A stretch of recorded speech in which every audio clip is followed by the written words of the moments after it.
여러분 안녕하세요, 롱장입니다. 날이 더운 기간 동안에 다녔잖아요. 정규할 때도 마찬가지고, 그러다 보면 이제 모자를 좀 쓰고 다니거나, 아니면 진짜 너무 심하면 오늘처럼 좀 물을 끼얹거나, 아니면 자다 일어나거나 이러면서 정말 이제 많은 이동을 하는데, 그러다 보니까 좀 흐트러진 모습이 있어요, 여러분. 그래도 방송인데 죄송합니다. 네, 실제로 다니면서 일을 하면서 하다 보니까 특히 이게 여름에는 좀 한계가 있더라고요. 노력은 하겠습니다. 그리고 다시 한번 죄송합니다. 지금 제가 정규 강의 지나서 또 다음 정규 준비를 하면서 오프라인 기타 등등 이 시장을 보면서 시장이 지금 이렇게 흘러가고 있구나, 여러분도 이걸 알면 주변에 이걸 얘기해 줄 수 있으시겠구나, 이런 생각에 준비하는 영상이에요. 지금 가는 시장이 있고 못 가는 시장이 있는데요, 이게 말이 좀 애매하잖아요. 뻔하더라고요, 해보니까. 여러분이 뭔가 이 집을 구할 건데 월세 전세 생각부터 드는 집이 있잖아요. 그 집은 지금 못 가요. 근데 여러분이 이 집으로 이사를 들어갈 건데 매수하고 싶은 집이 있어요. 그럼 얘는 가요. 근데 뻔한 얘기가 아니에요. 원래 이렇지 않았거든요. 예를 들어서 여러분들이 대학에 이제 진학을 하셔가지고 인근에 원룸을 얻는다, 아니면 오피스텔을 얻는다, 요번에 취업해서 인근에 또 원룸방 투룸방을 얻는다, 이러면은 부모님이랑 이미 돈이 아직 없잖아요, 이제 취업하시는데. 그러면 월세 전세 이건 기본 컨셉으로 깔고, 신축이냐, 얼마나 뭐냐, 치안 유지가 얼마나 잘 되냐, 관리비가 얼마냐, 이거 따진단 말이에요. 여기 이제 못 가는 거예요.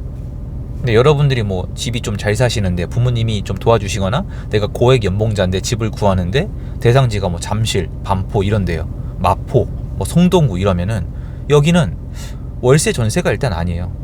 물론 고려를 하지만 상대적으로 비교를 해보자면은 매수 생각을 한단 말이에요. 돈이 그만큼 있으시니까. 그럼 여기는 지금 가는 거예요. 그럼 지금 시장은 답이 이미 나온 거예요. 뭐냐면은 임대 사업을 존중을 안 해주는 거예요. 이게 말이 되게 단순한 거예요, 여러분. 현 정권도, 특히 지난 정권도 임대 사업자를 존중을 안 해줘요. 민간인이 시중에 있는 아파트나 어떤 집을 사서 세금과 이자를 내면서 세입자한테 돈을 받아내는 거를 탐탁치 않게 여긴단 말이에요. 조금만 잘못하면 처벌을 해버려요.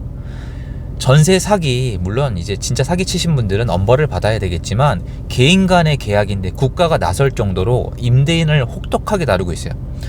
여러분들이 이게 오해가 되시면은 실제로 기사나 데이터를 찾아보세요. 전세 반환 사고가 난 것 중에 고의적인 전세 사기는요, 정말 극소수예요.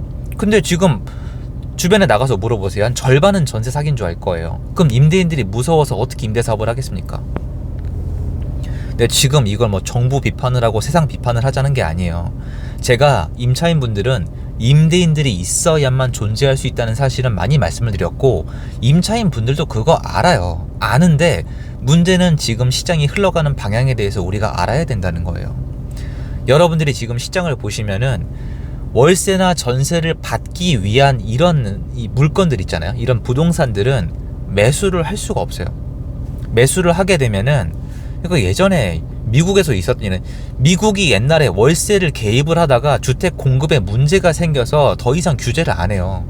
이미 지나간 역사인데 한국은 지금 하고 있는 거거든요. 집을 사서 전세나 월세를 놓으면 돈이 남아야 될 거 아니에요.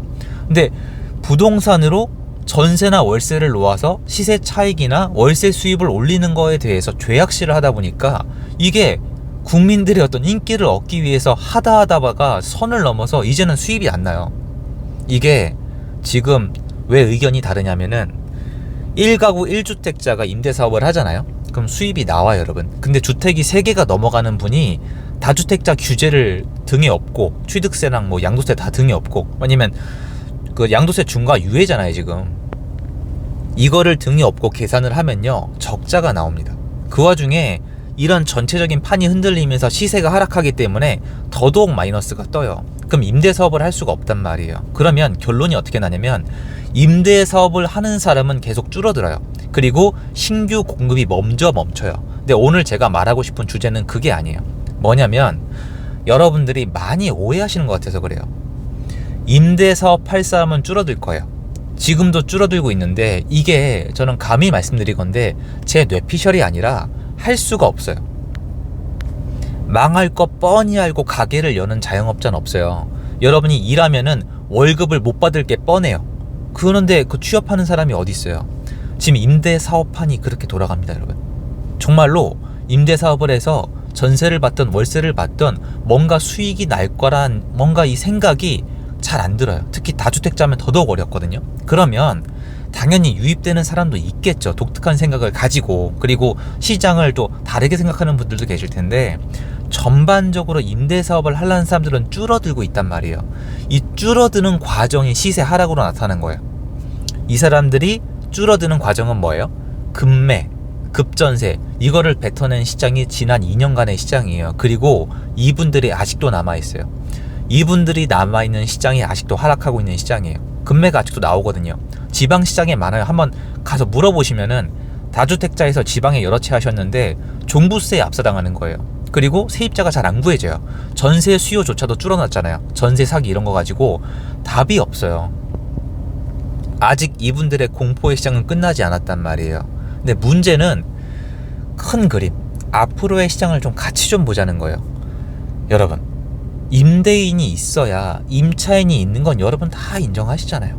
그런데 그 디테일 조그만 대학 인근의 원룸까지도 전부 다 임대인의 영역이에요. 할머니, 할아버지든 다주택자든 아무튼 전부 다 임대인인데, 이 사람들이 죽어가면서 매매 시세가 꺾이고 거래가 안 되고 전세가가 내려가는 구간이 생기고, 왜냐면 전세자금 대출 때문에 영향인데, 이런 구간 동안에 부동산 시장이 끝났다, 앞으로 사줄 사람이 없다, 인구가 감소해서 그렇다, 이분들이 또 득세를 하고 있단 말이에요. 문제는 여러분이 보시기에 이 임대 사업자들이 시장에서 거의 전멸이 될 때까지 가게 되면은 맨 마지막에 뭐가 남을 것 같으세요?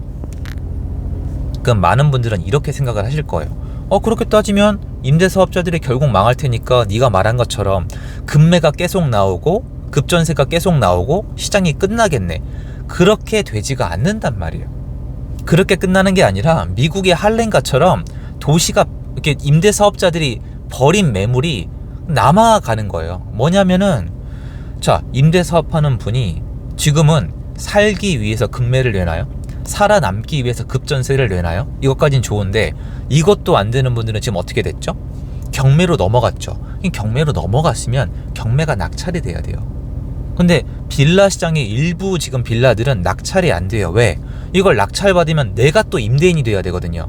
야, 그거 실거주자가 사지 않냐? 여러분도 안 사시잖아요. 아까 말씀드렸잖아요. 처음부터 월세 전세 조건을 깔고 나서 신축이냐 아니냐를 따진다니까요. 전월세로 사는 게 기본인 컨셉인 곳이에요, 거기는. 그래서 그 임대인들이 반드시 필요해요. 그런데 이분들이 좀 많아질 때도 있고 적을 때도 있지만, 이분들의 시체 더미 위에 시세가 하락하고 있던 건데, 이분들이 경매까지 넘어가게 돼서 그 집이 낙찰이 안 되면요, 그냥 빈집이나 마지막 세입자가 갇혀져 있는 감옥으로 남아요. 한국은 지금 그런 현상이 일어나고 있어요. 아파트도 마찬가지예요. 지금 만약에 아파트 전세자금 대출을 갑자기 없앤다, 아니면 DSR이랑 또 엮어서 뭐 스트레스 어쩌고저쩌고 한다? 그러면 또 역전세가 터지면서 아파트 전세 사기? 아파트 왕? 뭐 이런 거 나올 수도 있어요. 근데 마찬가지로 그게 계속 급매나 급전세로 이어지는 게 아니라, 그 시장에 집이 비거나 아니면 세입자가 갇혀 있거나 이게 시장이 안 돌아가는 영역이 생겨요. 더 무서운 건 뭐냐면, 이렇게 안 돌아가는 영역, 고장난 영역이 만들어지는 동시에 반대편에 집에 들어갈 때부터 이 집은 내가 사고 싶다, 매수를 처음부터 고려하는 대상은요, 천정부지로 올라갑니다. 왜? 공급이 안 되는 건 똑같거든요. 옛날에 비해서 공급이 원활할 수가 없어요. 왜냐면 전세 시스템이 있는 상태로 공급이 만들어졌기 때문에, 한국은 전세 시스템이 없어지면은 공급이 없어진다기보다는 공급이 삐걱거립니다. 근데 그 상태에서 임대차 시장을 또 건드린다? 또 삐걱거려요. 그리고 건설사한테 자꾸 규제를 가한다? 또 삐걱거려요. 이자 올라가죠. 규제 올라가죠. 아파트 가격은 하락하죠. 계속 규제한다 그러죠. 공포성에다가 뭐 중대재해법 이러면 당연히 공급은 줄어들면서 임대사업자는 죽어나가면서 임대사업자가 못 버틴 매물은 일명 좀비 부동산이 되는 거예요. 이러는 반면에 여러분들이 평소에 나중에 내가 갖고 싶다는 부동산들은 계속 올라가는 현상이에요. 근데 이게 제가 지난 몇 년 동안 말씀드린 내용인데 지금 이미 일어나고 있어요. 그죠? 그럼 앞으로 방향에 전환이 있냐고요? 전환 없어요, 아직. 이 국가는 임대사업자를 절대 존중하지 않아요. ATM기, 호구, 그냥 투기꾼, 때려 죽이면 국민들이 좋아하는 인기 보물 상자, 뭐 요술방망이로 때리는 거예요. 요술방망이로 다주택자를 야 하고 때리면은, 죄송해요, 지우고 싶은 순간이네요. 그러면 인기가 나온단 말이에요. 그럼 누가 안 때리겠어요? 또 투기, 또 규제, 또 단속, 이런 단어가 나오고 있어요. 그래서 여러분 이미 느끼지 않으셨어요? 안 겪으시면 참 다행인데, 빌라 사기라 그러잖아요. 빌라 쪽에 전세 관련 사고나 사기를 당하신 분들은 지금 거기 갇혀 있으세요. 어떤 형태로든 간에 그 집은 지금 못 써요. 뭐 낙찰이 되지도 않고요. 이런 식의 집이 늘어나면서 사회적 비용의 낭비가 일어나면서 비싼 집만 더 비싸져요. 그러면 중간에 있던 중산층이 올라가는 와중에 끼어서 무너지면서 일부 지역은 부동산 가격이 하락하는 모습이 보이는데, 지금 그게 전반적인 모습이에요.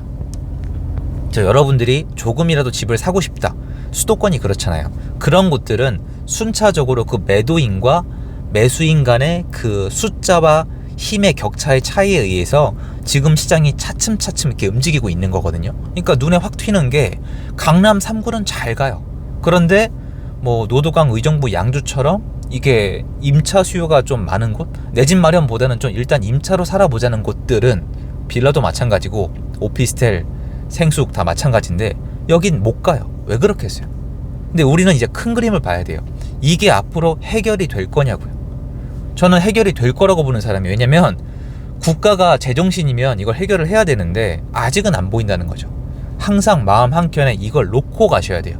정부가 이걸 해결하고 있는가, 해결할 의지가 아직은 없는가. 그래서 요거에 대해서도 저는 지속적으로 말씀을 드릴 생각이에요. 중요하기 때문이에요. 각자 도생입니다, 여러분. 절대 잊어버리시면 안 돼요. 영상 여기까지고요. 도움되셨으면 좋겠습니다. 좋은 하루 되세요.